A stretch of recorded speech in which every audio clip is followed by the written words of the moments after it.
Episode number 3 of AllKickboxing's bi-weekly podcast, The Clinch, with, as always, who? Rico! Rico! How you been? I've been doing good.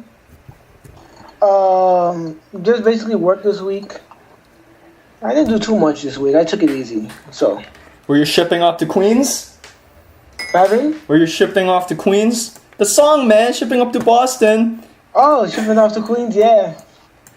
Oh, dude, did you check out, well, everyone, the reason why we started off with, shipping up to Boston by the Dropkick Murphys is because, actually, less than 3 hours ago, Conor McGregor just, destroyed Diego Brandao. And, tell the people who Conor McGregor is, man. Well, from what I know, Conor McGregor is an Irish fighter. Yeah. The Irish crowd was going crazy. Did you see that? I won't just see that. I'll show you it. I don't know what I'm saying. Here you go. Just listen. What's next for me is I'm gonna go backstage, sit down with Mr. Lorenzo Perdite, toast some fine-ass whiskey, and talk about football stadiums next. Football stadiums and world titles. That's what I want. Now, it's fair to say that with all the trash talk, with all the build-up praise, with This phenomenal performances. Listen to the people, man. Yeah. So what happened was, I believe this was the UFC's only second visit to Ireland, and Conor McGregor is a proud green and green Irish fighter, Conor McGregor, and he defeated this UFC fighter in round 1 via knockout. So the fans were losing their bananas, and that was just the event, the post-fight speech. What'd you think about it, man? Oh, I think it was amazing. I mean, was it a left hook that really stopped him? It was a 1-2. It was a 1-2 that really stopped him, and he just fell over to the side, and it was amazing. Like he couldn't recover from that, and the crowd was going crazy. I didn't have time to watch the post fight interview, but watching the fight was amazing. He's a funny motherfucker. He says, the next thing for Conor McGregor is I'm going to go backstage, pop a bottle of whiskey or Lawrence Fertitta, and talk football stadiums and champions next. He's awesome. God, I wish I was white. Oh. I'm joking. Watching him makes me wish I was born Irish. God damn, I love Conor McGregor. Oh, my God. What do you think about him is so, he's a superstar. He's only had 3 fights in the UFC, and he's already a superstar. What do you think about him is so, attractive to fans? I guess it's his personality, and I guess it's the pride that he has, and he has a great fan base. He really backs up his country. You could see that his country was there for him. And I guess if we have a lot of Irish fighters, the fans are going to be right there supporting them. You know, the best way to describe him, and please don't take this offensively to all of our Irish listeners, but he's like an Irish superhero. You know what I'm talking about? Like, if there was somebody who would play the Green Arrow, it would be Conor McGregor. He has the personality, he talks shit, backs it up, very funny, and I don't think if he fought the way he did, he'd be even a quarter as popular. Talk about how he fights, man. I mean, I saw the fight just a few minutes ago because I was busy today. Mm-hmm. But he has a very aggressive stand-up. Yes. He comes out there swinging, and I mean, yeah. I think you have a crush on him, Rico. Me? Oh, yeah, I'm blushing over here. No, the thing is, McGregor really, if you were to create a silhouette of McGregor fighting without his face, you could tell that was that guy just by the way that silhouette's moving. It's very exclusive to what he does. He stands in almost like this even more traditional karate style than Lyoto Machida, with his back straight, legs sprawled open, almost sitting down, and his hands low. Really like the stance of the Fighting Irishman, and he fucks guys up somehow in this most dynamic style ever. Can you talk about what about his style makes him so unique? I was wondering, what did he study? I think he had, yeah, good question. I think he comes from a traditional karate background because that's what that represents. And he said in a lot of interviews that he takes elements from not just combat sports, but any activity, even like polo or tennis, and implements it into martial arts. Any physical movement that he sees there's potential of it becoming an offensively or defensively deadly weapon, he takes it. And that's the sign of a true martial artist. You know, the refusal to stagnate and crystallize into one style. You know? He's like water. Like Bruce Lee said, you gotta be like water. Yeah, exactly. But, yeah, it was a great... I think...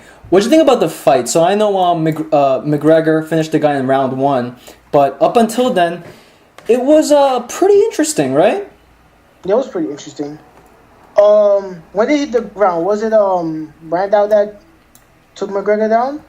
He tried, and then McGregor reversed it and got on top of... Yes. Got on top of Brandao in round 1. Credit to Brandao, who is this really aggressive Brazilian kid. He's only 28, I believe. So he's still young, and I hope the UFC doesn't cut him after this because he's an Ultimate Fighter winner. And typically, UFC is good to their Ultimate Fighter winners, even if they go on the losing skid.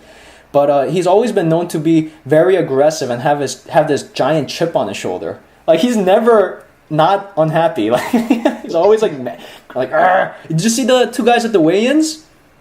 No, I didn't. It was awesome. So McGregor gets on second, and obviously he's the hometown boy, so they put him up last. Fans are losing their shit.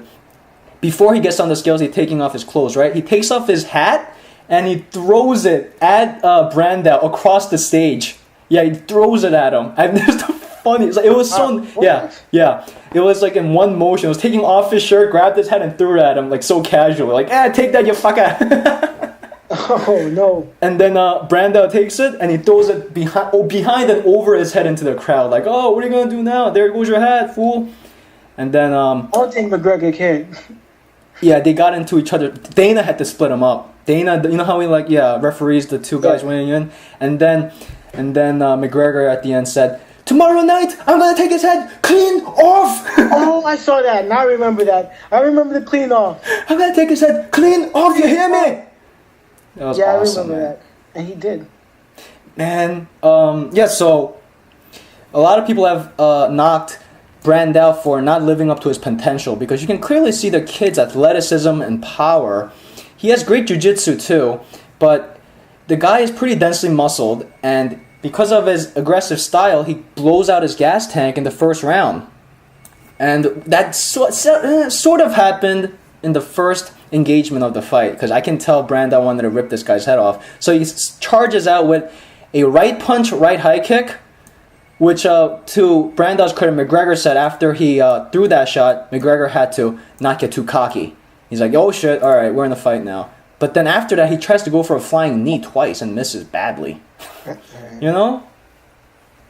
And then after that, Brandao decides to go for a shot, with very smart, because McGregor, he looks almost untouchable right now, standing up, but we've never seen how he does on the ground, especially off his back. How do you think if he were to face some higher echelon fighters he would do on the ground? Like, let's say he takes on a very likely matchup, Nick Lentz, or something like that. While he's on his back? Yes. I really don't know. I mean, I haven't really seen him fight off his back. He'll probably have a little bit of trouble fighting off his back. From what we've seen in the fight today, he's pretty decent when he's on top. But off his back, I'm not too sure about him right now. So that's something that I have to wait and see how he does. But probably the first time around, he probably won't be so successful off his back. But like after a while, I think he'll be pretty much more decent. See, I don't like MMA fans who are super negative and pessimistic, like, oh, this guy, yeah, he's beat these guys on 3-fight winning streak, yeah, but who he has really beaten, you know, who I can't even talk.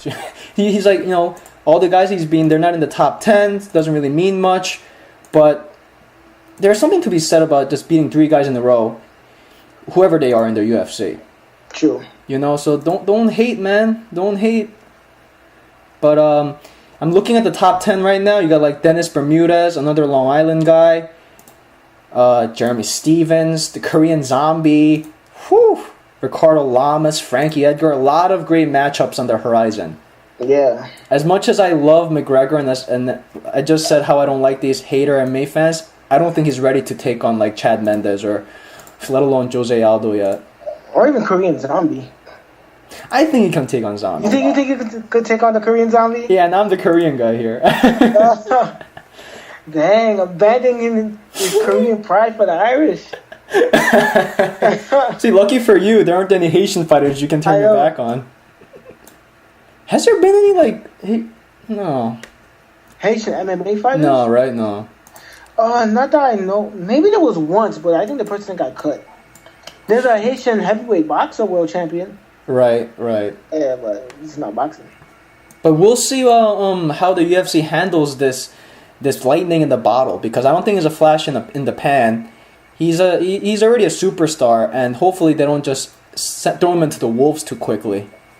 Just build him up. Have him be your marquee guy. Bring him. The fans in Ireland. You know what was interesting? In the post-fight press conference, Tyrone Spong was in the back. Oh, he was? Tyrone Spong was in the back. Tyrone Spong, everyone, is the he's one of the best light heavyweight kickboxers in Glory World Series right now. Arguably one of the best strikers in the world. And he showed up to the post-fight press conference of McGregor Brandao, and he was yelling to Dana on the podium. He said, I want to fight in Ireland. It's like, let me He wants to fight in Ireland? Yeah, and Dana's telling the guys, the media, he's like, everyone, after the event here tonight and the reception we got, my phone's blowing up from all of these fighters. Everyone wants to fight in Ireland now. They're not. Some of them aren't even Irish. Tyrone Spong's back there telling me he wants to have just one fight in Ireland. In what? In MMA or kickboxing? MMA. Oh, I don't know if Dana would take him in. You think he would? No. Dana's good about that. Yeah. A lesser promoter would come on, because he's such a big attraction, right? Why wouldn't you? Yeah. But Dana knows what that could do to his brand. You know? Yeah. He's in World Series of Fighting now. That too. Contractually, he can't yet. Yeah. Not to mention, his last MMA fight, I have to be honest, wasn't as impressive as his debut MMA fight. Oh, the debut I saw was ridiculous. I don't know about his last MMA fight. It went to decision, man. It went to decision? And there were even times when Spong didn't look as dominant as he should on the feet. Dare I say he got tagged. Yeah. You know the thing about kickboxing and MMA striking is that it's very hard to come in close. Have we had this conversation before? Yeah, about the gloves and all that. Yeah. But man, we just love Tyrone Spong. So that's Conor McGregor, man. I think his unique fighting style is what's so interesting to people. If he was, like, think about it, Conor McGregor with all the bravado, shit talking, and looks, if he was a jiu-jitsu or a wrestler, he'd just, fly under the radar. But because he fucking head kicks guys and throws these bolo punches, everyone just gravitates towards him. And that's that. What'd you think about, there's been so much UFC this month, and we talked about Chris Weidman versus Lyoto Machida on the last podcast, and now I know that's been 2 weeks, so we'll touch on it briefly. So Rico, give me your thoughts on what went down 2 weeks ago. There's going to be a part 2, I believe, between Weidman and Machida. First 3 rounds, Weidman definitely dominated Machida. The last two rounds, especially the last round, Weidman no longer had control of the center of the octagon, and Machida was like really trying to tag him, but it was too late. Yeah, definitely Weidman broke his face. He broke Machida's face. And it was really bleeding. He did. He was bleeding. Yeah. He cut him up pretty bad, right? Well, yeah. Yeah, but it's the first time Weidman went to decision, and yeah, there's definitely going to be a round 2. But without a doubt, Weidman won the match just because of the first 3 rounds alone. But the last 2 rounds, there has to be a rematch just because of those last 2 rounds. Immediate? Not probably immediate, because that's been the trend so far in UFC. Man, I don't know if that fight, to be honest, deserves an immediate rematch. I think inevitably they're going to have to fight again. Yeah. Even with that being said, Machida is a bit old now. By the time the next title shot comes around, who knows if he'll even be in the UFC? Who knows if Weidman won't just dominate him? Because Weidman seems to be the guy who's never stopped evolving every time we see him. But you're right, this fight was very close. First round, Machida does what he does best, stays cool, pretty much gathers intel on the other fighters' habits and movement. So Weidman wins that first round for forward pressure. Second round, more or less the same. Shocking because by that time, Machida is the guy who has already computed you and is starting to open up a bit. But this time, what Weidman did was take a page out of Machida's book and leg kick him. Did you see that shit? Yeah. What'd you think about Weidman's reverse psychology of throwing shots like that from the outside on Machida's legs? I mean, I think his best but I think his team You're like me now. his team definitely told him to do that, and I think that really threw him off. I think Weidman, what he was trying to worry about was not falling into Machida's trap, and I think Machida was expecting for Weidman just to shoot for takedowns and just be aggressive, and that didn't work out in Machida's favor. And he threw leg kicks that really slowed him down. You're absolutely right. Machida needs that mobility, and you need your wheels under you.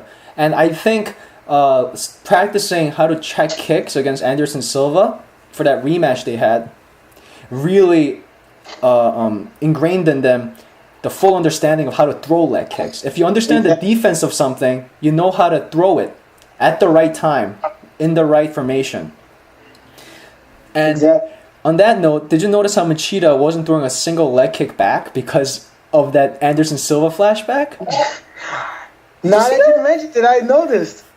Oh my God, that shit probably was in the back of his mind the whole time. His best friend. I know, right? Recouping that's an interesting thing. Think about it. Like, you've done that to the best ever. No one's gonna want to throw kicks at your leg again. Yeah, even I love Anderson Silva, but even Anderson Silva is not interested in fighting Weidman again, even though he's thinking about coming back.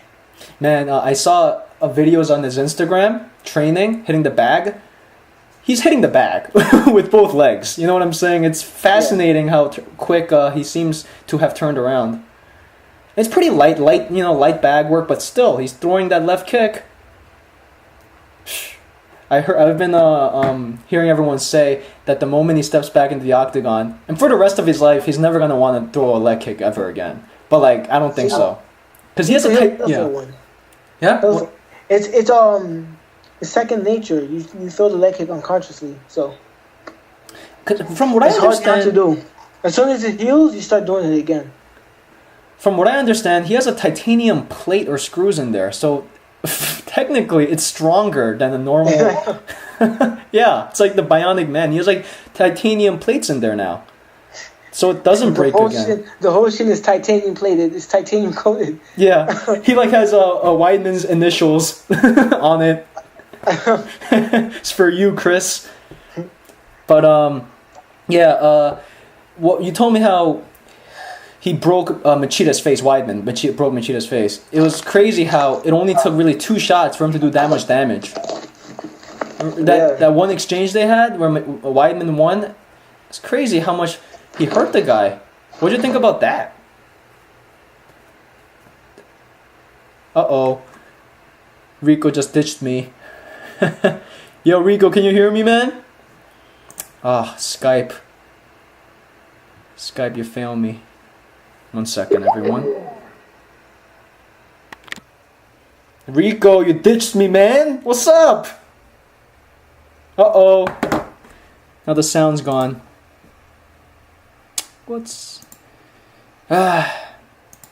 Talk about professionalism. 1 second again, everyone. Oh my God. Yes, I do. My iPad is charged, and it died. I swear to God. Don't worry. First, you was talking, you were talking about the Anderson Silva thing, right? Yes. And then I didn't hear you, and then you said 2 exchanges. That's all I heard afterwards, right? So I was gonna try and pull something out my ass, and then my screen just went black, and we started. You're trying to respond back to the conversation. Yeah. You're like, yeah, fighting. This is what this is about, right? The podcast. Yeah. I like kickboxing. All right, so all right, we're back now, everyone. Don't worry, man. I paused it so we can go right into it. What'd you think about Weidman breaking Machida's face so quickly and really turning the complexion of the fight in a few seconds? Oh, it was very shocking. God, he can hit. When I saw Weidman do it, I personally thought that Machida would get knocked out like pretty much soon. I thought he would have lost the fight, but fortunately, he stayed in there. Yeah. And really like stuck through it and like, you know, grinded it out to the last round. But yeah, I really thought that Weidman was gonna knock him out, but I guess it didn't happen. I read an article. I gotta give another shout out. A shout out. Why are we giving shout outs to this guy? To Jack Slack. God, he's such a great writer. He writes these MMA blogs, and he said how about Melvin Manhoof and how he didn't get knocked up by a head kick in the Last Man Standing tournament. He said how people accused him at heavyweight of being chinny, but in reality, a man with a middleweight body isn't supposed to take heavyweight punishment. And I think Machida is a natural middleweight when he fought Chris Weidman. But then, if you see his performances at light heavyweight, the Shogun one-punch knockout, John Jones really hurting him, he's not meant to take those shots. He can absorb Weidman's a lot better, even with his advanced age. And he toughed it out, man. Weidman, he's a big boy. He cracks hard, and because he carries that size, he kind of got tired chasing Machida around, ate those vicious left kicks to the body, karate style from Machida. Like, you can tell, although Weidman threw more volume with the kicks, Machida looked like the guy who's been throwing kicks all his life. Yeah. Laser sharp. And then that winded him. 4th, 5th round, especially at the last 10 seconds of the 5th round, Machida gets up from off the ground and then leashes this flurry on Weidman that I never thought was in him. Like, He really wanted that belt. yeah. You think if they went into round 6 or like an extra 30 seconds, what do you think would have happened?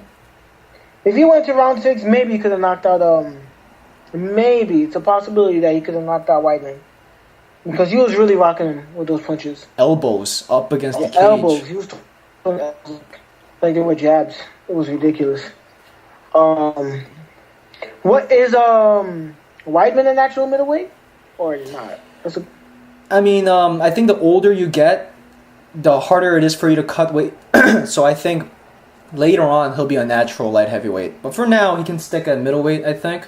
Younger guys, they have faster metabolism, so they can really make the most out of that weight advantage via weight cut. But that's really it for the fight. Ronda Rousey, what else we can say other than just a schoolyard beatdown? Holy shit. Amazing. You know, Ronda Rousey does this in like most of her matches. I was watching like 3 jiu-jitsu grappling matches, and she throws that judo flip every single time. The only difference between the fight and those other judo flips is that she throws it and then she goes into submissions with it. Exactly. Yeah. I think that judo flip is more effective than going for double leg takedowns and anything else. Because when you do the double leg or you do the single leg, you fall right into the guard. But when you do that throw, you come through from like a side mount kind of thing. So that's very smart on behalf of Ronda Rousey of implementing that throw. Yeah, so Ronda Rousey defended her belt against this fighter named Alexis Davis, and it ended in the first, not even minute, I think, right? 16 seconds. 16? 16 seconds. Jesus. You can watch it on Instagram. You can watch it on Vine. Yeah. You can watch it on a GIF. Yeah. Yeah, actually, it's not even a GIF. You can watch it on a meme, like the picture meme. Yeah. With the captions. Ouch. Oh man, I'm talking shit now. Fuck. No, but this is all just we're amazed with Ronda Rousey's performance. She with that Olympic judo style and that boxing knowledge that she's accumulated through all her title defenses, she can throw her hands now. You just see that right? She stands orthodox like we do. But you switch stances, but like orthodox like I do, and she threw a right hook over the jab of her opponent. That's a very tricky punch. Yeah, it is. She lands that, throws 2 knees to the body, and right into the takedown, the judo flip. into a headlock, into like a bulldog headlock, and noogies from the top, like gang, gang, gang, gang, dong, dong, dong. And I have to be honest, when I first saw what happened, I thought the ref stopped it early. But after about like the second replay, I saw Alexis Davis right hand go limp and like just start dangling by her side. Yeah. Like she was reaching for the ref's shoe or something. Then I realized, okay, she was out, clearly. Just the accumulate. It reminded me of what Brock Lesnar used to do to guys. Remember those like mini hammer fists he used to do? Like, oh, I remember that. Yeah. Oh my god. And he used to move around so fast too. With that, yeah. Yeah. That used to be his thing. Just like jump on guys, and when I'm acting out on a podcast, no one can see me, but like he used to do these like small baby hammer fists, but because he has these microwaves for hands and these Brock Lesnar knock guys out. But bottom line is there isn't a girl on this planet right now, I think, that can give Rousey a run for her money. Cyborg. No, not really. I don't think Cyborg can handle. What do you think about Cyborg and Rousey? Because that's a topic that always comes up. I think Cyborg's style is tailor-made for Rousey's offensive game. Very aggressive, forward charging, wants to end things Tyson-esque in the first round. Rousey's going to flip her. And then off her back, Cyborg, because she's such a dominant fighter, I bet that's unfamiliar territory or very anxious territory with her. Not to mention, she hasn't fought the level of UFC competition like Rousey has. She's been fighting in lion fight, right? Full Muay Thai. Yeah. Yeah, I know she lost actually against this one female Muay Thai fighter in lion fight who this challenger was struggling to find opponents for her because everyone was ducking her. And Cyborg, to her credit, challenged this person in full Thai rules and lost, but still, man. Yeah. So good question. Decision or? Good question. I don't want to talk out of my ass. So can you like fill in our listeners while I look this up? All right. I'm filling them on what? Here it is. Are you talking about the Lions fight that's coming up? No, here it is. Unanimous decision lost. Unanimous decision lost, and the girl she fought was from Holland. See? Oh. Yeah. Yeah. You know what I saw? This is kind of a tangent, but the UFC, there's a banner on their website for Invicta FC, and it's for their Fight Pass. Did you know that they bought Invicta? They bought it? I noticed that they said that Invicta is on UFC Fight Pass. I saw it yesterday on when I was watching Fox Sports 1. So I guess... Yeah. I guess they bought it. Yeah. It's interesting, man. They're buying everything up. It'd be ridiculous if they bought Bellator. Bellator actually just got a new CEO, Scott Coker. Yeah, I heard. Just overnight, without even telling anyone, you see Bellator up on the Fight Pass. Like WWE is up there too. WWE is there. Fucking like monster trucks. Like Spike TV isn't a channel anymore. It's just UFC Fight Pass, everyone. Yeah. HBO Boxing is just UFC Boxing. Oh, shit. UFC Boxing. The Takeover. Damn. But Invicta is aside from the UFC, biggest female MMA organization. I guess the UFC has them in their pocket. What were you saying? Rousey, again, phenomenal. So that's the end of the last week's pay-per-view. Now we'll briefly discuss. There's been so much MMA lately. It's been hard to keep track of everything. But this past Wednesday was another one. UFC Fight Night. Donald Cerrone versus Jim Miller. So Rico, kick it off, man. I know you want to talk about this. Oh, Donald Cerrone. Oh my God. He's a kickboxer. This guy is beautiful. I was looking at his biography earlier. It says that he was interested in bull riding, but for some reason that fell through. And then he took up kickboxing. Then later on, he took up Muay Thai. So yeah, he's amazing. In the beginning of the round when he fought Miller was he was putting good pressure. He was connecting with the strikes. And then I guess what really turned it around was it the knees? I think he threw a few knees that really like turned it around, and then Yes. he gave that middle kick to the stomach, which the referee thought was a kick to the groin. Man. And he could have won the fight then, but they stood him back up, and it was just a disaster. He threw a couple more middle kicks. Jim Miller tried to play it off like he wasn't in pain, and the most beautiful. I have to do it one day when I'm competing. Not on me, please. Right, straight, feint, and came over with the right shin, straight to the temple, and he just dropped. It was beautiful. You're like reliving the moment. Yeah. So Hey, what was your reaction sitting on your couch? I jumped up. I'm like, wow. Wow. I didn't say it like that. I didn't go like, wow. W-O-W. I had it written on a piece of paper. I raised it up. Yeah, it was awesome. Yeah, it was amazing. So you talked about that middle kick, and we have to be clear here. It wasn't like a mid roundhouse kick. It was a mid front snap kick. Yeah. Landed right on Jim Miller's body, similar to how Anderson Silva knocked out Vitor Belfort. But instead of hitting it with the ball of your foot with your toes curled up, he digged his toes into Miller's solar plexus, into his guts, and this is really, I think, the only time in MMA history where a fighter stopped the other guy 2 times in one fight. Because Cerrone landed this. Miller, he tries to hide it, but he can't, as tough as this guy is. He starts crunching up, like, keeps his elbows tight, and he sits down against the cage. Cerrone jumps on him. The ref thinks it's a low blow, breaks him up. And Miller, because he's a true fighter, says he could have taken those 5 minutes, but he knew he shouldn't deserved it. So he just goes right into the fight. But yeah, you know that's still hurting. You don't just recover from that after you go down. And then Cerrone said, all right, this is working. Bam, bam, a couple more times. And that preoccupied Miller's defense so much to the body.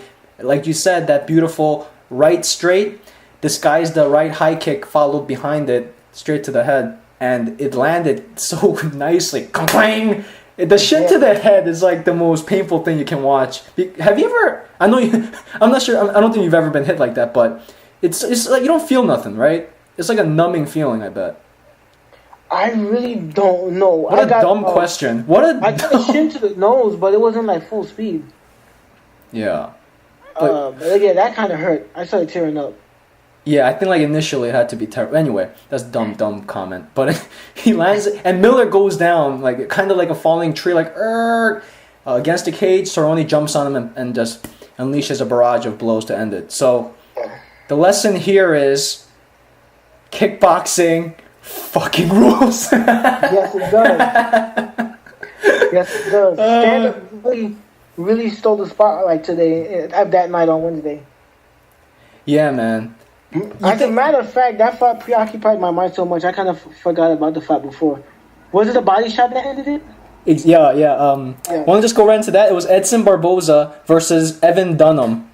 And Edson Barboza is a Brazilian UFC lightweight standout, tremendous striker, but unfortunately against the higher echelon of talent, of competition, he's been unable to crack through the top. Like Donald Cerrone knocked him out with a jab and choked him out on the ground. Some people have accused him of not maybe having the best hands, defense, or even chin. Last thing I'm going to do is accuse a guy of being chinny, but he has kind of shown that. But anyway, I'm talking shit. What happened in this fight? I don't really remember. I just remember that he came in with a body shot. Was it a left kick? No, it wasn't. Right kick. It was a right kick, wasn't it? Right kick, yeah. It was a right kick and hit him in the liver. Almost the same shot, just thrown from a different angle. The liver is supposed to be where your left kick is coming from. Yes, on the right side of your body. Yeah. So I guess it's because of the stance the way he got caught like that. Can you talk about that? The stance? Yeah. Usually, I fight orthodox because I find it better for me to catch people with my right hook because it's right there. But these two fights shown that orthodox can be quite the advantage. A lot of the parts of the body is left open when you fight in a southpaw stance, like we saw in both of these fights. It's harder to To block your stomach, to block your chest because it's open to kicks and to straights. So, yeah, I'm going to be writing about that. Yeah, exactly. Like the common perception has been that a lefty enters every stand-up match with an innate advantage because most of the population in the world are righties. So when a lefty fights a righty, he's been training and fighting against righties through more of his career than a righty has been fighting lefties. So there is an advantage because every shot you throw from your rear power kicks and punches has a direct line towards your opponent's face, and vice versa. That's the thing. A lot of people think that right straight or right kick is open only for the lefty. It's the exact. The door swings both ways. It's true. And Edson Barboza wasn't only doing that with his right body kick, but he was also doing that with the left hook over Evan Dunham's kind of lazy jab. Yeah, like the dumbest thing you can say to a righty fighting a southpaw is not throw your jab or the lead left hook because you're just gonna collapse your punch, smother your punch against your opponent's lead punch. But like, then does that mean that the lefty can't jab you? No, he does that all the time. Yeah, exactly. And it was crazy because it was almost like mirror images of what happened right after that fight because Barboza does a similar thing, right roundhouse instead of a front snap kick, and again his toes, those goddamn little piggy toes, buries into Evan Dunham's liver as he was jumping out the way. So he really turned that shot into the kick. You know, I guess he didn't expect that to happen, but that's a natural reaction just to turn your body away. And again, man, that's interesting. Like how these two guys, they fought last time. Cerrone was superior, but they finished these two guys in such a top-notch, striking exhibition, and in a similar way. It's like these two guys are another caliber when it comes to just striking in MMA and the UFC. I mean, I would have never thought to like point my toes in the middle of a bout. Wait, cut your toe? What? I would never have thought to point my toes when throwing kicks in a fight. Right. And use it as a spear. That's one thing that the post-fight show, I think it's UFC on sports. I forgot the name of the show. There's so many. Yeah, but they were talking about how like trainers are told not to point their feet like that when kicking, but these two guys both use their toes as spears in order to hit vital organs within the body. I mean, if these toes hit the elbow, it would have really hurt them. I don't think Barboza did it purposely because to throw that kick, which has so much power with your toes sticking up, terrible. But Cerrone's was definitely premeditated.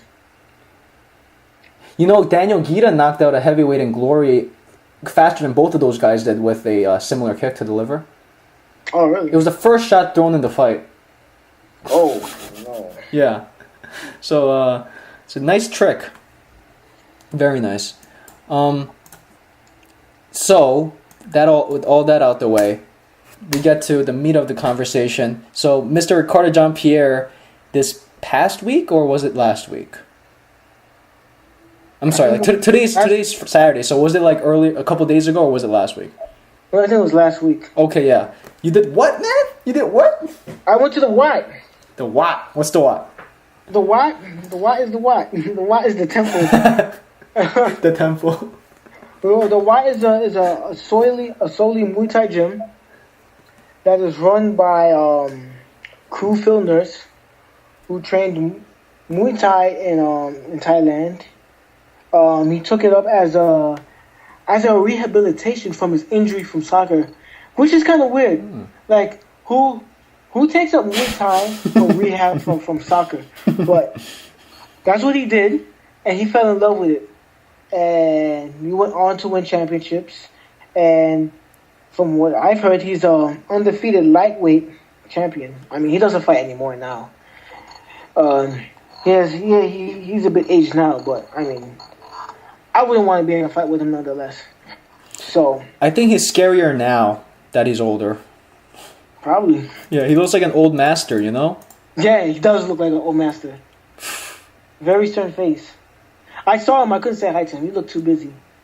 I don't want to look like one of those thirsty people. Just calling out, hey! He looked like he was in a rush and he wasn't in the mood to talk to anybody, so I was like, All right, man. Well, don't skip over. What happened from the day you woke up? Like, how did you schedule all this? How did this all come to be? So as I said in the last podcast, did I say in the last podcast that my gym closed due to rent issues? Did you Oh, say? I didn't say. I don't think you said that. What the fuck? No, you didn't say that. Yeah, my gym closed due to rent issues, and they're finding a new location out in Astoria, and they're gonna open on the 1st of August.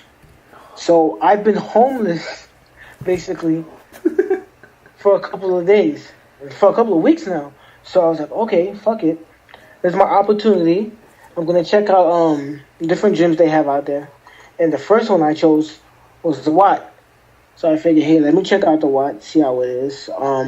My friend Phil, who's a neighbor of mine, goes there to train. So I figured, why don't I go? So I rode my bike from my house to the Watt. Mind you, I live by what used to be Shea Stadium. I live by Flushing Meadows Park. I rode my bike to downtown Manhattan. Oh, wow! I was tired. I was ridiculously dead. Like when I got off the bike, I was so tired I started coughing. I got over there. I was like 5 minutes late because I got lost. I don't blame you. It was my first time going there. The guy at the desk, the receptionist, was pretty nice. His name was Trevor. He told me where to go change and everything. I went and changed. I saw my friend Philip. He was just finished training. He was taking some advanced Muay Thai. Who's Phil? Tell the peeps. Phil is my neighbor. He also trains in Muay Thai. He trained there for like 2 years. He recently had a fight in Washington, D.C., where he won via decision. From what I heard about the way he fights, he has a very nasty clinch. And he has very good cardio. So it's hard for him to tire out. And that's one of the factors I heard that caused him to win the fight, was that he just outlasted his opponent. And basically, his opponent tired out. And what they said was that it was a 3-round fight. If it went to a 4th round, he would have knocked him out. So he was there, and I said hi to him. But I had to go to my class. And the first thing we did was jump ropes. But the way it is different from my gym. At my gym, it's straight jump ropes, no rest until the end, and then we segue to shadow boxing. Here we had intervals of jump ropes, and after every jump ropes, I would have to do like 10 push-ups and 10 squats. Then I will have another interval of jump ropes. Then I will move on to 20 push-ups and 20 squats. And I had to do that till it was like 30. And since I came late, I had to I came 5 minutes late. I had to do like 20 push-ups and a couple jumping jacks.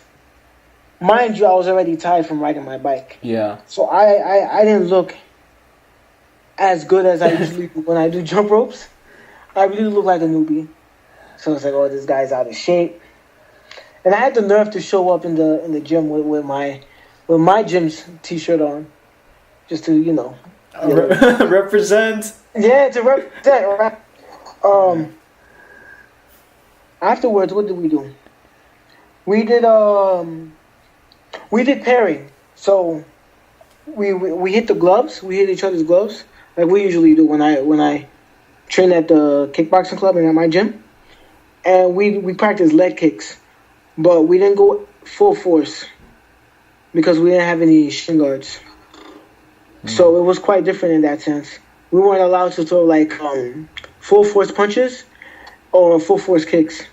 It was more technique oriented, and it wasn't focusing on just like throwing punches as hard as you can, which was quite different from what I do in my gym. Usually I throw probably like 90% of all my punches are like full force, and my kicks are quite hard also when I train at my own gym. But over here, it was more on the technique. Who was the trainer? The trainer, I forgot his name, but he was black. He wasn't anybody like renowned, but I guess he was pretty good at the gym, and he was like good enough to train us. And from what I heard, he was working as a substitute because the person who was supposed to train us wasn't here. Gotcha. But he was pretty good. But I didn't really know who he was because he was a regular fighter over there. So techniques, you go on. Yeah, we focused on techniques. And I did a lot of combinations that I never done before. He told me what he made me do at that class was to throw a leg kick, a middle leg kick, but don't kick it with full force. Okay. And you know what we know from Muay Thai is like every kick has to go through the person. I mean, that's what I've learned in Muay Thai. Yeah. But this kick was funny because it was a left middle kick to the body. It was supposed to connect, and then I was supposed to bring it back and stand at the southpaw stance. It was so I had to throw the left kick, bring it back to a southpaw stance, then switch my stance. Okay. And then swing with my right. That's a very interesting, yeah. Yeah, and then my right hand would work as like a slingshot. And that would be the shot to knock the person out, not the kick. So it was very interesting trying to do that for like a couple minutes. And then after that, we went on to pad work. Did you feel yourself hitting harder with that combination as you practiced it? Right? Yeah. When I was in pads, because we had to do the same thing we learned when practicing on each other with the pad, yeah, I did feel the difference. It felt awkward, but like when I was swinging, I could feel the difference. Do you prefer throwing your punch like that now with the shifting of the hips to add force, or is that just like a novelty? I mean, I think I would need to practice it more before I feel comfortable with it, because right now for me it's like a little novelty. I mean, you already know that I switch stances constantly, so I can see myself like fighting from like an orthodox style and then switching. Right. So I can get that punch. Right.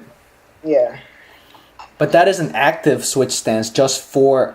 There's a purpose to it, you know. There's like an immediate purpose to that switch stance. Yeah. Yeah. Something comes right after you switch, but you switch stances and you assess the situation, see what you got from that side, and do your work. But this, you switch and immediately that has a purpose. I'm sorry, man. Go on. Yeah. So afterwards, we did some pad work, and we basically practiced on combos. He told us specifically like what kind of combos he wanted us to do, and it was quite long because they're longer combos, which is quite different from what we do in my gym. We'll do like a left, right, and then throw a right low kick, a middle kick, and then a teep. But he had us like throwing like the middle kick, switching stances, punching, throwing the left hook, throwing the right hook, and I had to memorize all of them. Wow. I'm just saying it by as an example. Okay. But yeah, it was quite a challenge. Not only I have to throw them perfectly, but I had to memorize the combinations, and the person who's holding the pads had to memorize what I had to do. And after every combination I throw, the person holding the pads would like spend a few seconds attacking me, so I'm always defending myself. And they really focused on the Weidman leg check. So whenever somebody threw the kick, I had to put my knee out so I could reach the shin. Oh. Because when I was throwing combinations, when I'm done with the combinations, the person holding the pad would attack me and throw like a leg kick, and I would have to put my knee out so I could check it. Mm. Or he would throw like a hook, and I would have to block it. So it was kind of interesting doing that. So I wasn't as time went on, I wasn't as tired because the middle portion was the technique portion. I got tired again when we were doing the pad work, but I was kind of glad that we focused on technique that day, because if I went in and just like this straight conditioning, I would have collapsed, or I would have like been too tired to continue. Well, all in all, yeah. The gym is beautiful. Mm. It is a spa. It's basically like a spa. If you look at the back corner, there's a statue of Buddha. They have like this water fountain is basically like a makeshift copper pipe that sticks out from the side of the wall, And then for you to get water, you have to turn a faucet. And then like water flows out. It's beautiful. And they have a ring, and there's no padded floors. Yeah, I can see. The floors is all hardwood. So doing jump ropes, that is like it's not so fun. Or doing push ups off of that is not fun at all. What else? From what I heard, they have a yoga class, and they have this massage session. Like if you come, it's like, yeah. I wasn't there for the massage session. I don't know what time is it. you were just there for that. I was there for that. Yeah. Happy ending. Yeah. So yeah, they have there's I guess they have a masseuse over there that like gives out massages. So it's basically a spa. They offer free towels after class. Nice. Which is nice. And they have private showers. So my old gym is basically one room with like faucets hanging out the ceiling. And everybody just goes in that shower and like, you know. Brother. But it's beautiful. The private showers are amazing. And this complimentary soap, body wash, shampoo, and conditioning. So it is ridiculous. I mean, it is very nice. The only thing that will kill you is the price tag. I'm not gonna put them on blast, but it is quite expensive. So this wasn't a free thing? Oh, when I went? Yeah. I mean, the class was free for me. Okay. And they offered me a second free class. But after the second class, they tried to pitch me with the if you want to come again, you know, you have to pay this monthly fee with a contract of 2 months, because they knew that I was going back to school. And they wanted me to pay like $188. Yeah, I don't have that kind of money. So I told them I'm sorry. So I don't want to stop you, man. Keep on going. Yeah. But the gym is it's really amazing. I recommend, if you have the money and you're only passionate about Muay Thai, go there. They have a couple professional fighters, a lot of amateur fighters. Most people go there because they want to be fighters.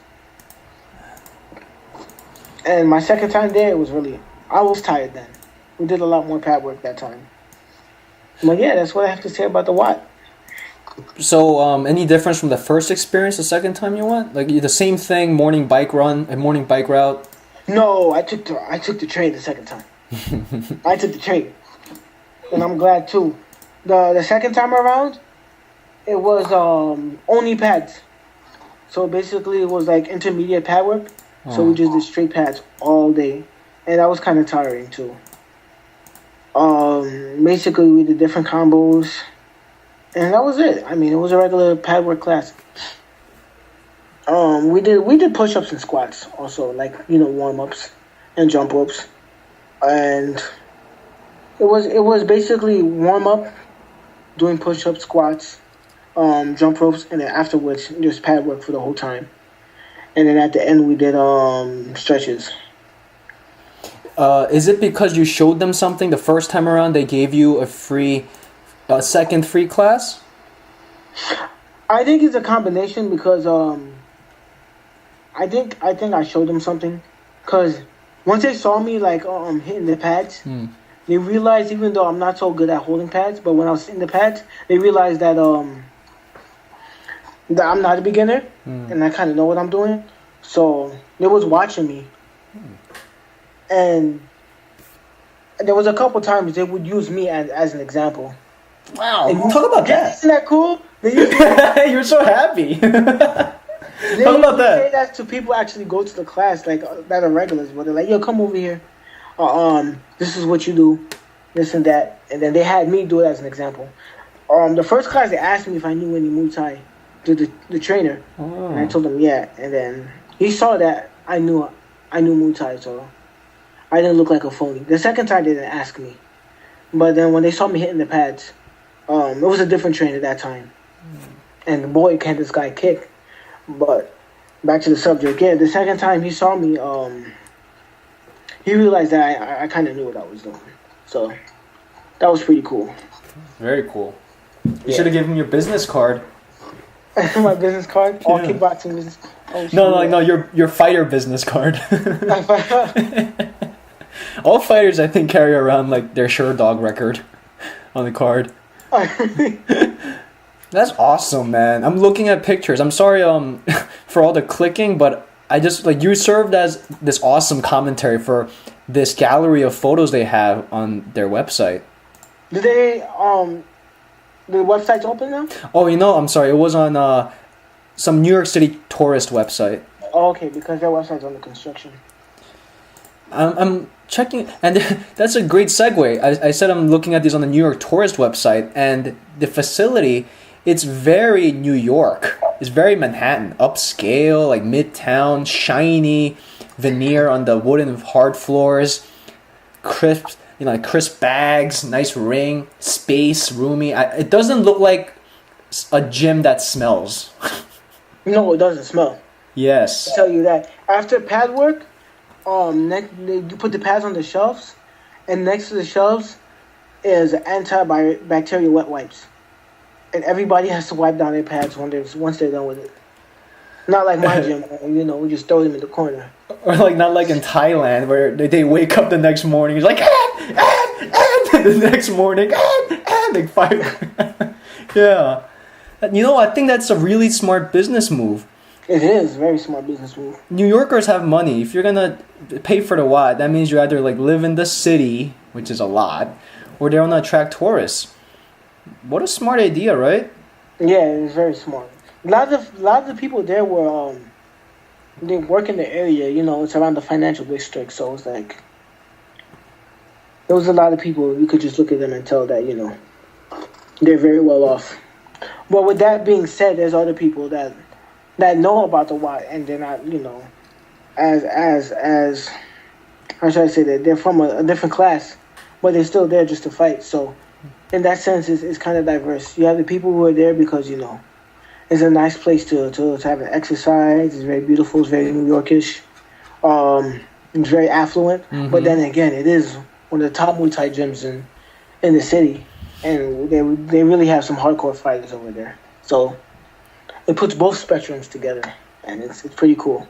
That's very cool. The watt from the outside looks like a Muay Thai gym a millionaire would build because he just doesn't know what else to do with his money. I know.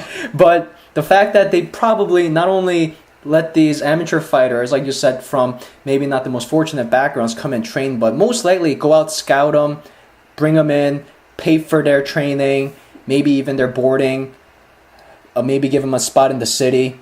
That's really cool, man. When they see talent, they know what to do. And, at the end of the day, man, a lot of gyms, they look for guys like you who seem like they know what they're doing because they see kind of like guys like you, like a chance for them to perhaps groom you into like a future professional fighter, like a future amateur fighter. Because that brings bank to the gym.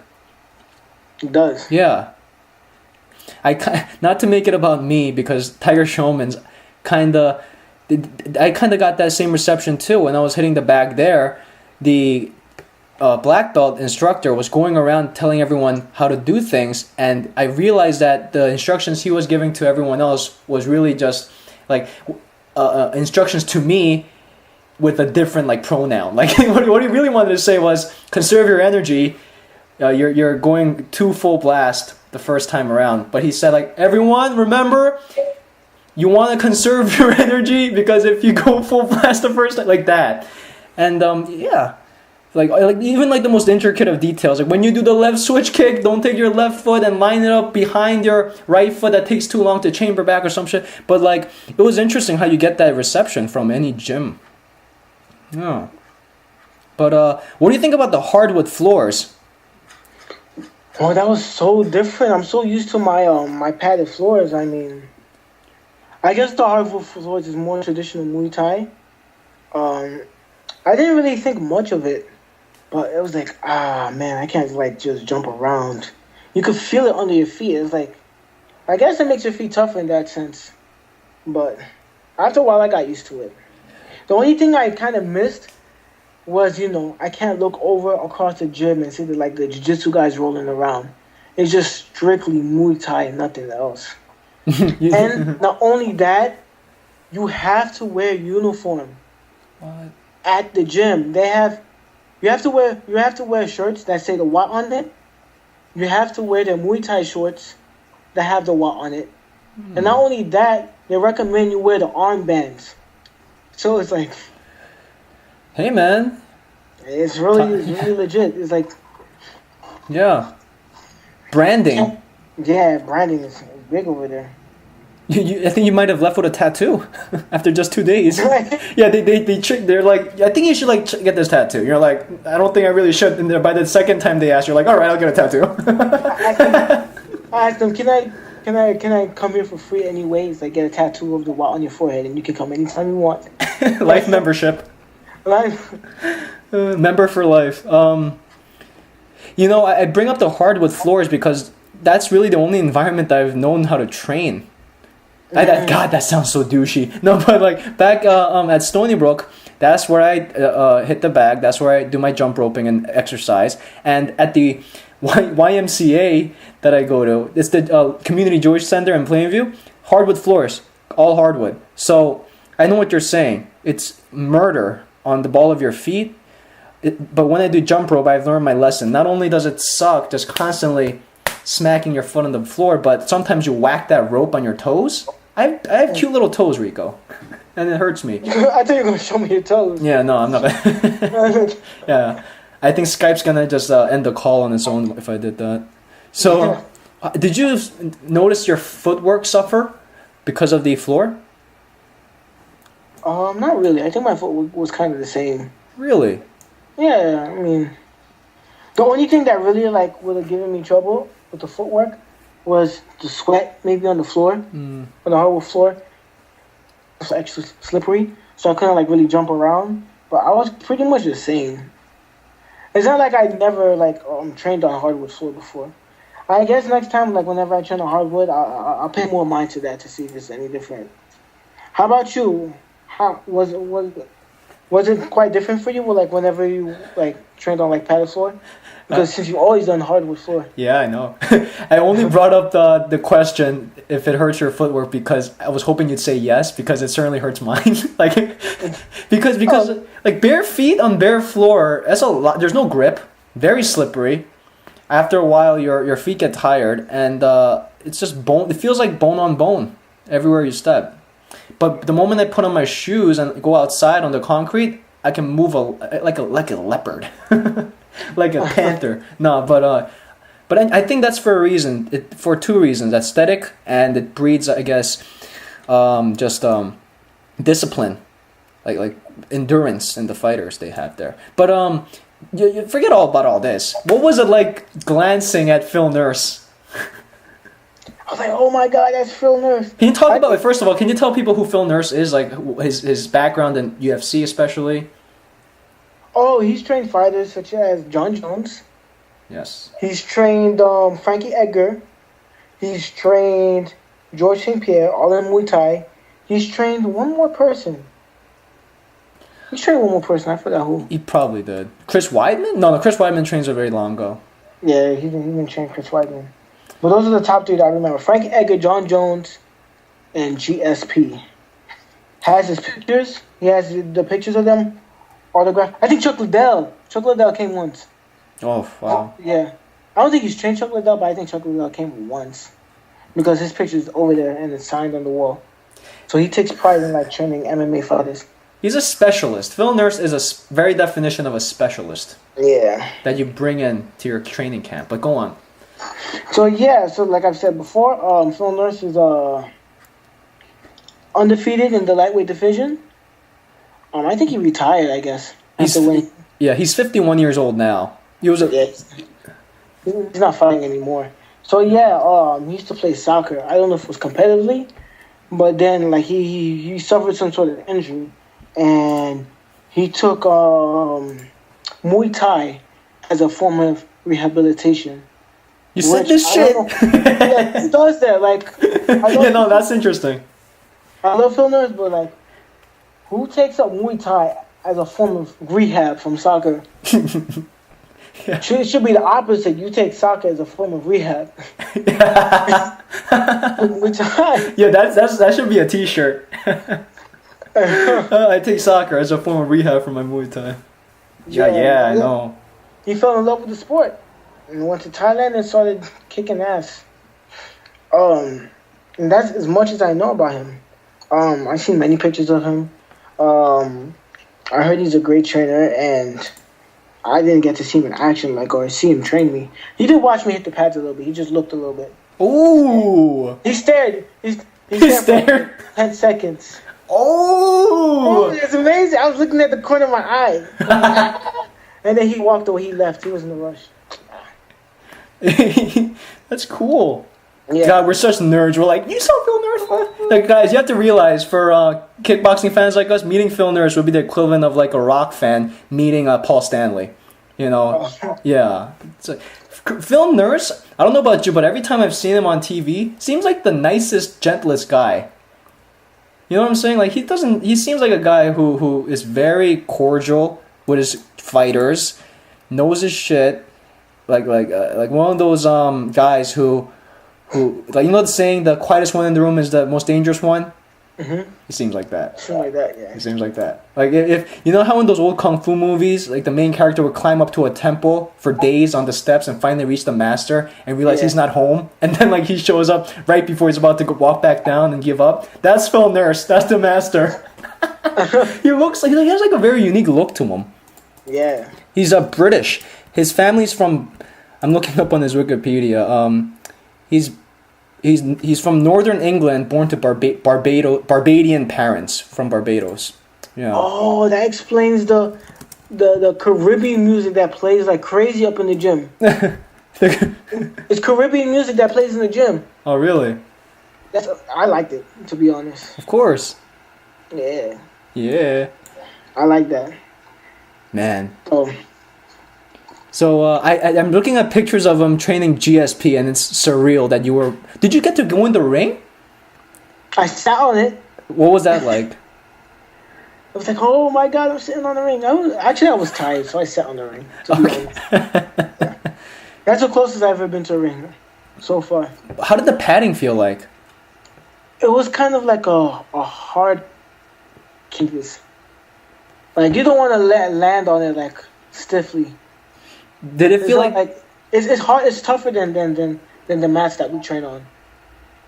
Oh yeah. Did it feel like pretty much the hardwood with a layer of cloth over it?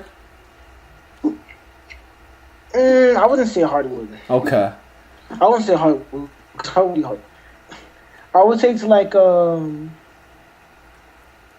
what could I say? It's like a triple layer of like animal hide. Shit. Like, you know when you're beating the drums, that like animal hide material? Yes. With a layer of cloth like that, but like triple layer.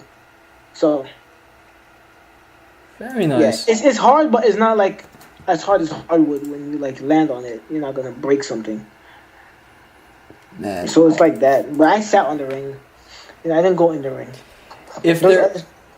There's two people training in the ring, so we couldn't. I mean, they do the classes outside the ring, I guess. You talked about how one of the guys that are overseeing you guys train, how he could really kick. Oh yeah. What was that? He was tall. I think he was one of the top trainers. He was tall. He was very flamboyant. He had like unruly hair, and he was pretty nice. He was pretty chill. Like, he didn't have that kind of like a badass persona. Like, he seemed like the type of guy you see like sitting in the corner sipping on Starbucks. I saw him, and oh my Checking God. out our website on his phone. Yeah. But I'm telling the truth though, and he knows it. There's no insult to him, but wow. I was holding the pads wrong for the kick, like I usually do. I was bent forward, and I wasn't straight. I was bending forward like this, and he told me like when I'm holding the pads, I should keep my back straight. I should still be in like a fighting position even though I'm holding the pads. But my arms are straight like this. But I shouldn't be bent forward to receive the kick. I should be like that, and then I receive the kick that way. And when he let that kick go, it wasn't even a full power kick. It was more like a little snap. I felt the kick go through my chest because I was holding it a little bit closer. And I feel like the energy of the kick like just go through my chest. And I realized like if he hit me anywhere in my body, it would have been devastating. I don't think I could. I think you could kick me once and I'll be like out. Oh, especially Lord. since he was like 6'3", and I'm like 5, and I'm like 5'5". So this guy is ridiculously tall. It's like, oh my god, that kick. You have to feel it for yourself. I've never been kicked by someone who really knows how to kick. No offense to you, Rico, but he's on another level. Yeah, I know. You know? Man, I'm just amazed that you went to this place on your bike. Yeah, I ride my bike everywhere. You know what that reminded me of? You ever play Mike Tyson's Punch-Out? You know the training montage? When the little kid's pedaling and like the coach is following him?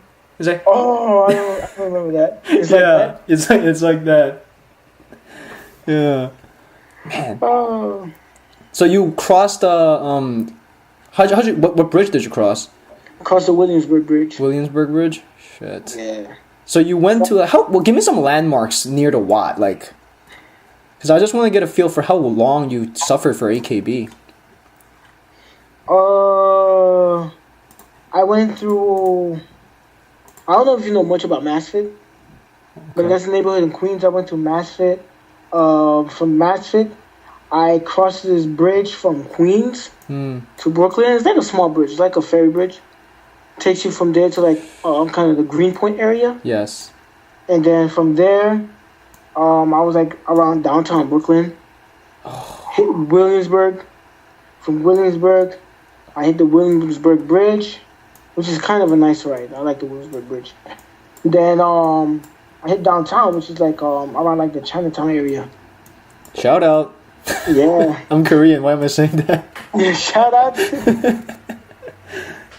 Nice. So like, all right, you get there. How'd you spend the rest of your day? Just letting it soak all in? Yeah, I soaked it all in. I was beat. I went to the closest 7-Eleven. I went next door to 7-Eleven and bought me a smart water. And just like downed that shit. Took my bike to the train. No, I lied. I rode my bike to Midtown Manhattan. Oh.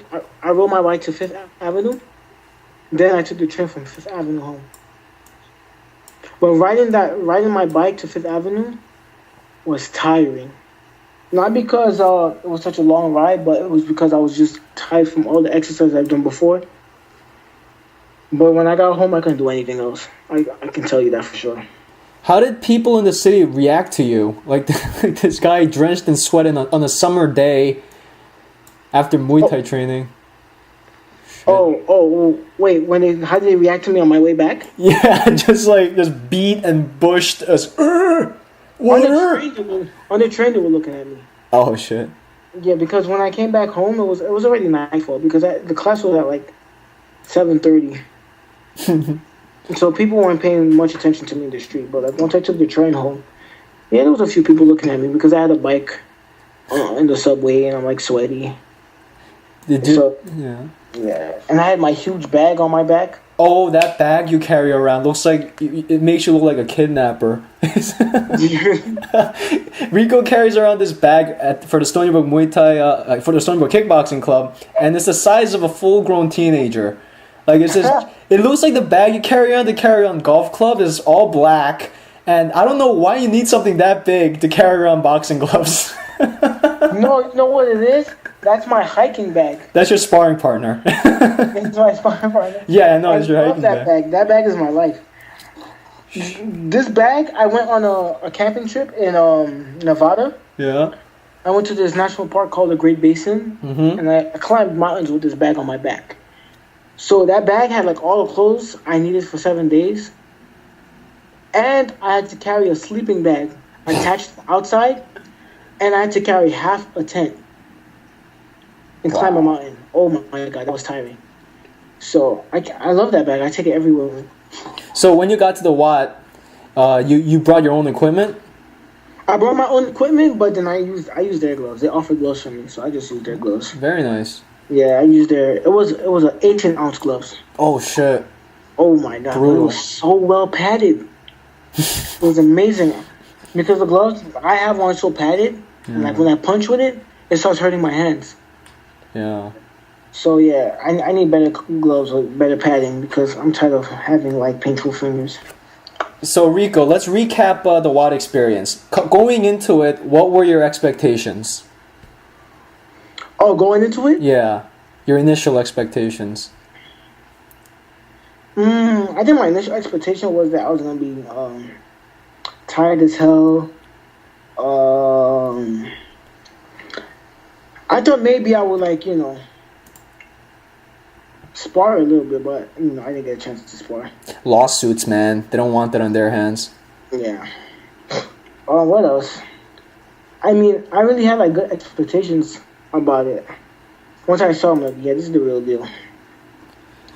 And they met all my expectations. The most surprising thing. The most surprising thing? Yes. I think the showers.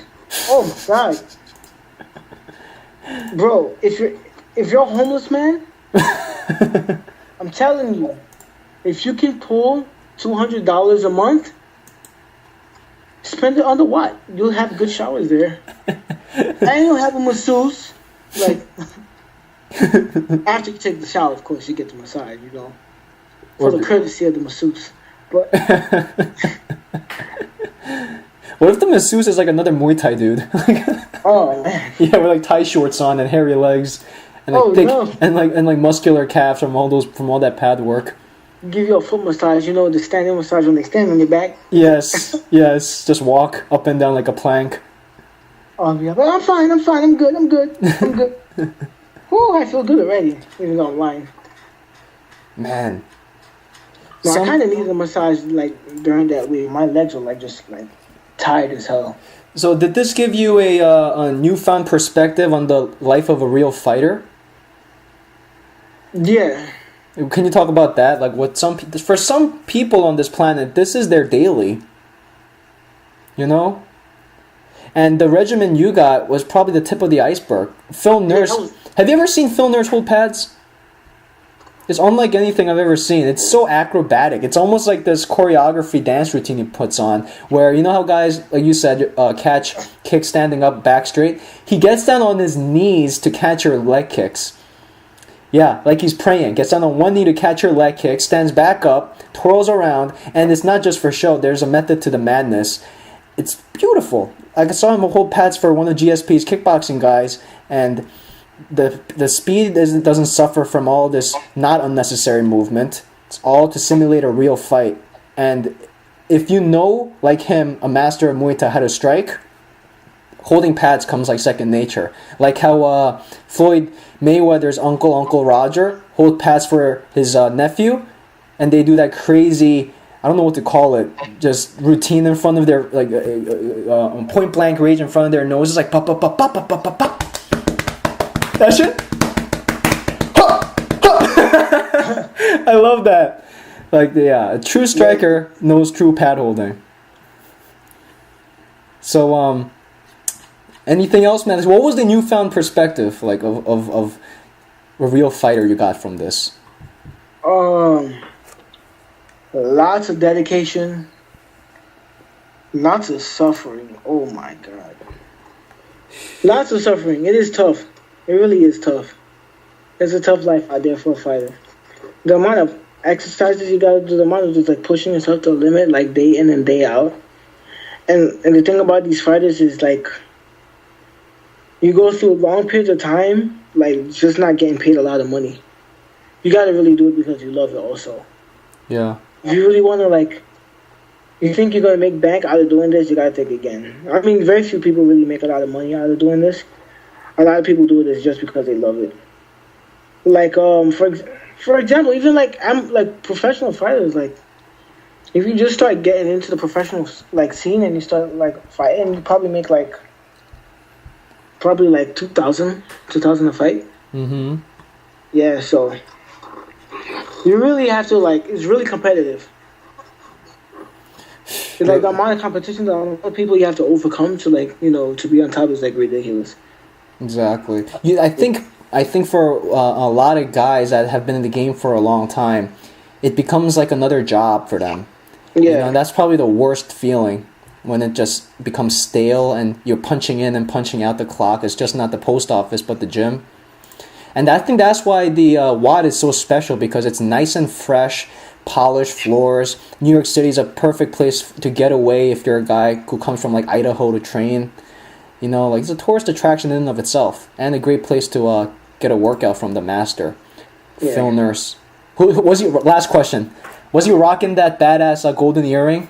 Yes. My man. Yeah. I'm gonna put this podcast. I'm gonna try and send this podcast over to the WOD. I'm gonna send like an ad for them to watch it to see how they respond. I don't know. To watch this. Hold up. Wait a minute. Did we talk any shit about him? No, we didn't, right? No, we didn't talk shit about him. I don't think that's a good idea, though, man. Because like, we'll talk about it after the podcast. I don't want to be all businessy and corporate and everything, but like, yeah, we'll see.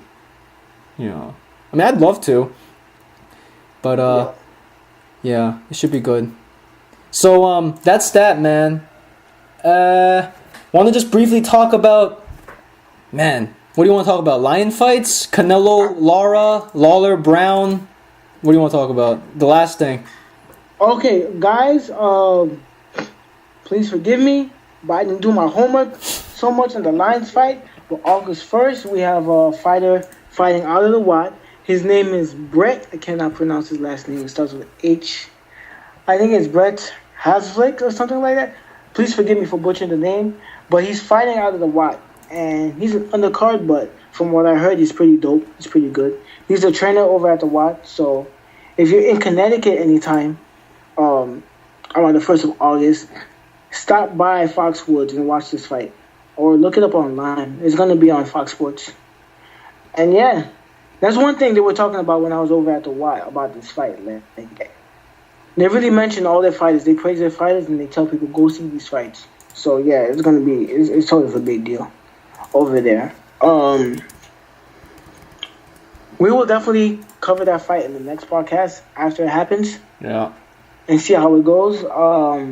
It's a strictly Muay Thai promotions fight. It's called Lions Productions.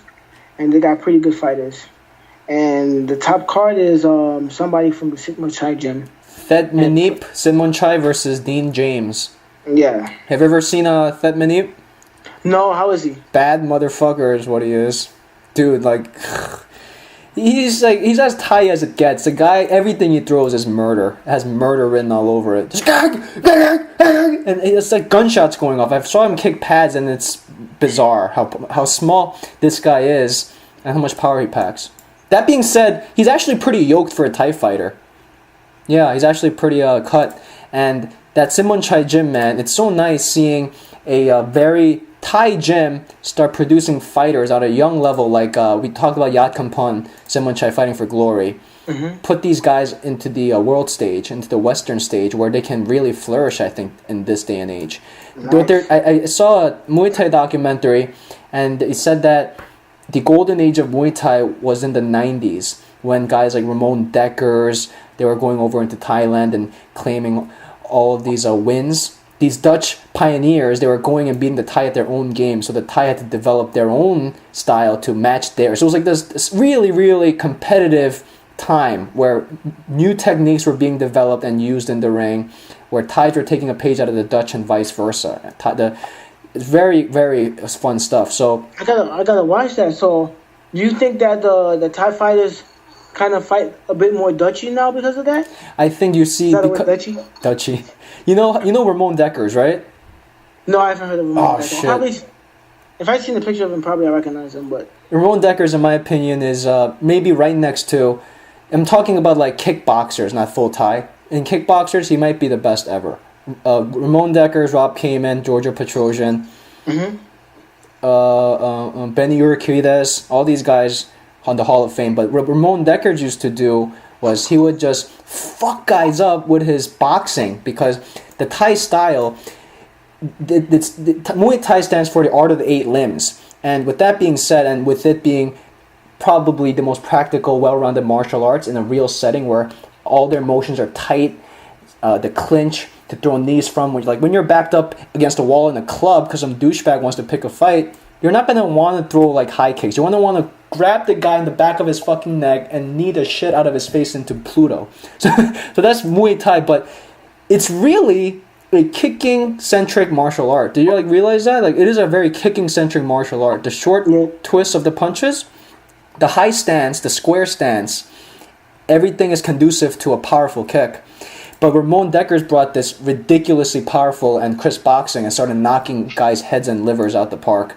So the Thais, now you see Buakaw throw more body shots, a lot more focus on the boxing part of it. The Yatsen Clay Fairtex, one of the best ever, is a great boxer, which is rare for a Thai fighter to have. So anyway, I saw in this documentary how the 90s were the golden era, and there was a lot of innovation. The gambling was good, so the business of Muay Thai was good. But now there's been more focus in other sports. The entertainment industry has been booming a bit more. Like there's a lot of Thai movies that come out, so the fighting style has become a bit more like a uniform, less creativity, but like a more standard, streamlined style of fighting. Not to say there aren't any good fights anymore, but it has become very like anyway. So, and they said that the old story was a Thai fighter. He spends his whole life as a kid learning how to fight and fighting, and by the time he hits like 18, which is his prime, his body's so worn out from years of hitting the bag and stuff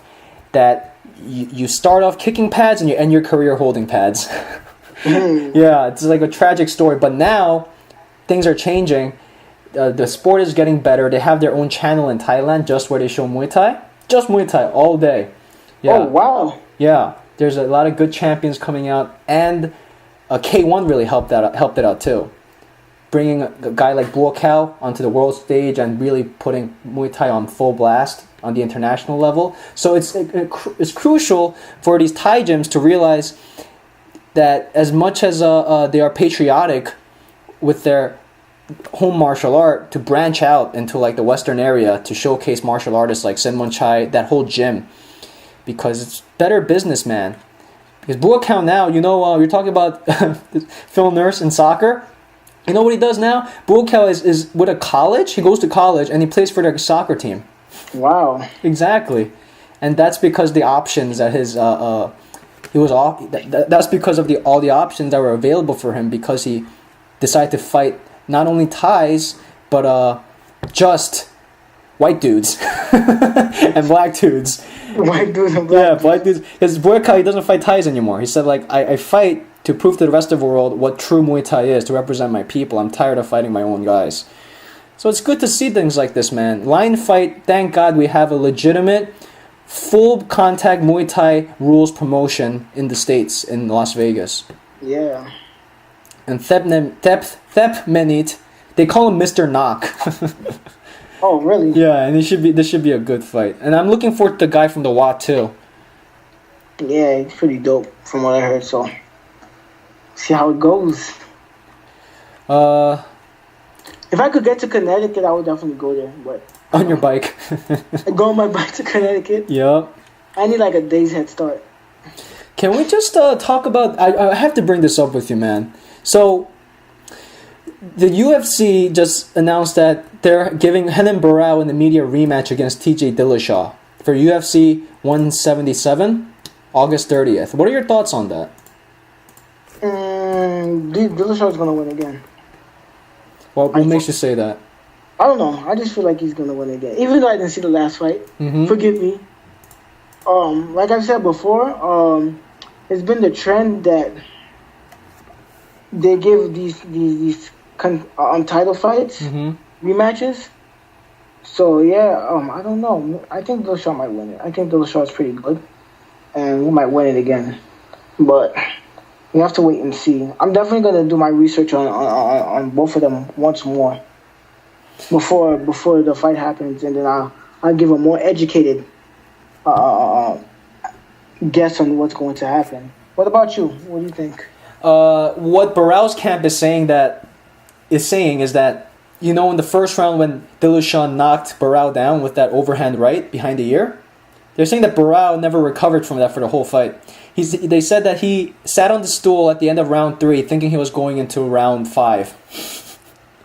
And that when it was round 5, he thought he was still in round 3. Like, he had no idea where he was at. So he was in autopilot from minute 3 on. So wait, he was fighting and he wasn't really knowing what was going on? Yeah, he was going through the motions. Like, he was just reacting instinctively from all those years of training. So they're saying it was a fluke, essentially. A one punch determined the outcome of the fight. But for me, I think it was 5 rounds of educated domination. A schooling.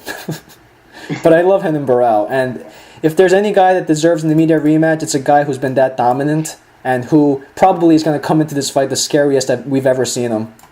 God, could you imagine? That guy hasn't lost in like 9 years, dude. And he's going to come back with a vengeance. Yeah, he is. Damn, these guys are ridiculous. Yeah. That's what I was saying before. Like, to become good in this sport, you really have to like beat a lot of people. And there's people out there that just don't lose. Oh, don't say it like that, man. It's true. It's like, okay, Cerrone's losing now, but like when I was reading like his kickboxing record, like he fought like 18 fights in amateur kickboxing, not one single loss.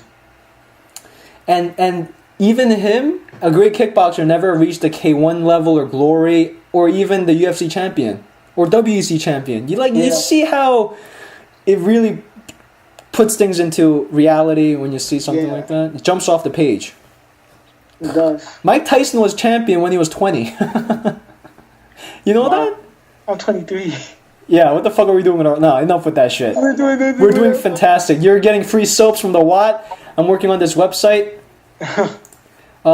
That's it, man. So, Rico, can you stay on a little bit after we turn off the podcast so we can discuss some future plans? All right. Well, for everyone that stuck around for 90 minutes, we said we were going to cut this short, but man, the Watt story was so fantastic. So I hope everyone is pumped for Robbie Lawler versus Matt Brown next Saturday. Someone's going to die in that ring. That fight, the UFC, it's going to be incredible. It's bananas. So that fight is coming up. And we'll be back the next 2 weeks to discuss anything combat sports, kickboxing related. All right? So with that being said... Where's the music? Here it is. Music. Hey, you have a suggestion for me to play this week? I don't know. Here we go. Alright, everyone. Well, thank you for tuning in. This was the Clinch episode 3.